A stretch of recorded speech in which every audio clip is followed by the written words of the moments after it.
আসসালামু আলাইকুম। আজকে আমি চলে আসছি টাঙ্গাইল শহরে। আমি এর পূর্বে কখনো টাঙ্গাইল শহরে আসি নাই। এটাই আমার হচ্ছে প্রথম আসা।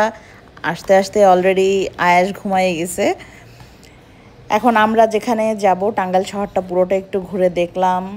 এখন এমনকি দেখলাম যে টাঙ্গাইলের শাড়ি খুব ভালো।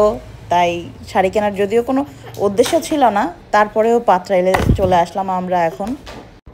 এখানে দেখলাম প্রত্যেকটা বাসার মধ্যে আসলে দোকান, সামনে দোকান পেছনে বাসা এই ধরনের। তবে প্রত্যেকটা দোকানেই এখন যতটুকু সময় আছে আমি ঢোকার চেষ্টা করব।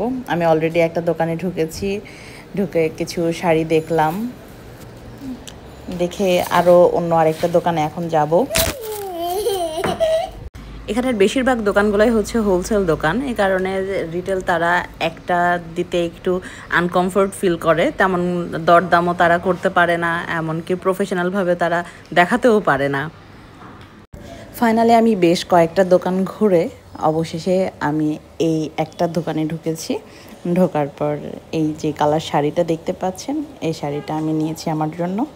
এখন নিয়ে অনেক রাত হয়ে গেছে, তাই চলে আসছি। টাটা, আল্লাহ হাফেজ, বাই বাই।